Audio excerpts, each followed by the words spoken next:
If you haven't read the 48 Laws of Power, Law 1 is don't outshine the master. The whole idea is that you should make the person above you feel smarter and superior, basically never let them feel threatened by you. And here's the thing, you can tell that law was written by a man, for a man, because in our world male competence is kind of just assumed while women's competence is something to be periodically tested. I mean seriously, when's the last time you heard the word potential applied to a woman? And actually, Harvard economists ran a study on academic publishing and found that when women co-authored papers with men, they got less than 1% of the credit, while the men got around 6 to 8%, regardless of who actually did the work, proving the point that women don't get the luxury of not outshining the master. Before we get into it, welcome to the Revu Files.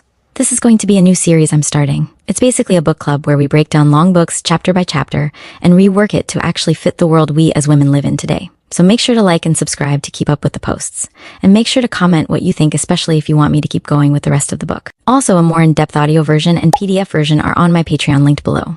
Editing these long videos is kind of time-consuming, and I just wanted to have a place where I could give a more detailed and little less sensitive breakdown without trying to squeeze everything into one perfect YouTube-friendly video. You can also vote on the next book we do when time comes. Okay, so now let's get into why this law fails women.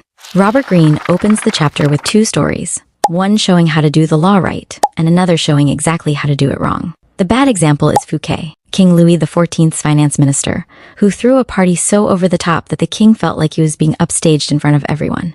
So the next day, Louis had him arrested on a made-up charge, and Fouquet spent the rest of his life in prison. I don't mean to victim blame, but Fouquet made a spectacle under a regime of a notoriously insecure king. Louis XIV was genuinely known for being obsessed with his own image and glory, and Versailles is basically a monument to that insecurity. In my personal opinion, I think Robert Greene is treating showing off and doing good work like they're the same offense. The good example in the book is Galileo, when he discovered the 4 moons of Jupiter. Galileo didn't announce it as his own win. He reframed the whole thing. The moons represented the Medici sons, and Jupiter represented Cosimo II. The discovery became a monument to the family's greatness.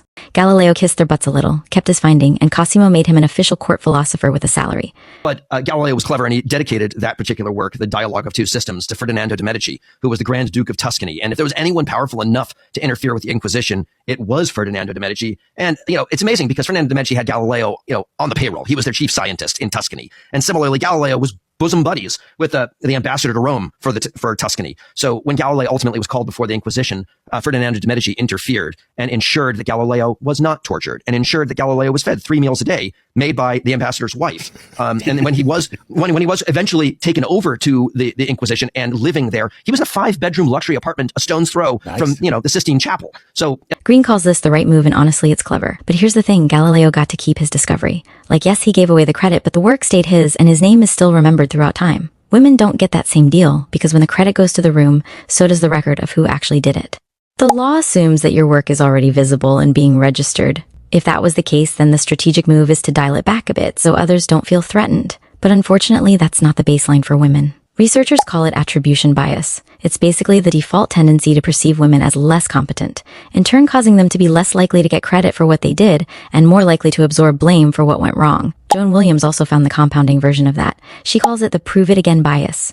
Women have to demonstrate the same competence over and over again before it sticks, while men get credit based on potential alone. So the whole don't outshine the master law is already working against you. So you would think the obvious next step is to just start claiming credit more directly.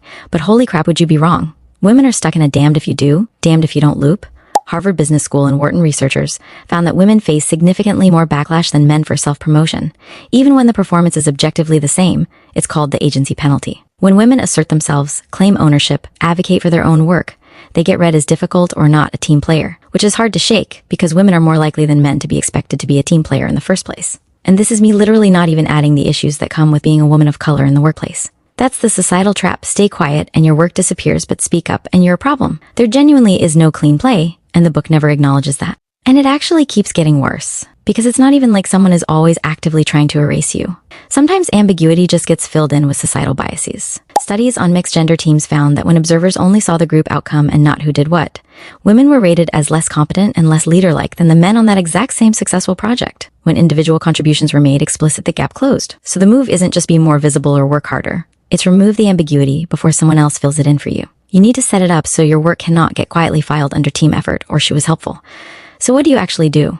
None of this fixes the system, but the research does point to some actual small steps. Number 1, document in real time. The gap closes when individual contributions are made explicit, so make them explicit before the outcome gets credited to someone else. Number 2, stop dodging ownership language. Things like I was kind of involved in, and we kind of figured out read as uncertain ownership. And uncertain ownership gets reassigned to someone who seems more assertive. Number 3, get a sponsor. Someone liking you is not the same as someone with power saying your name in a room you're not in. McKinsey and Lean In found employees with sponsors got promoted at nearly twice the rate of those without. A sponsor attributes credit on your behalf, which is exactly what's hardest for women to do for themselves without getting penalized. Number 4, create a paper trail. I know email recaps are boring and somewhat meaningless work, but remember, ambiguity gets filled in with bias. So things like little emails make it harder to rewrite your work later. Remember, it's about compounding interest. The part of the law that's worth keeping. The instinct about public deference is actually fine. Don't embarrass your boss in front of people and don't make them feel outshined in an important room. You can give your boss their moment and still make sure your name is in the frame. Little additions to sentences like saying under my boss's direction makes your boss look like a leader and puts your work on the record. A man can let the boss take full credit and still get remembered as the sharp leader in the room, but a woman who does the same thing tends to get remembered as support, and unfortunately support doesn't get promoted. So, that's the video. Comment what you think, because I'm curious how other women read this law.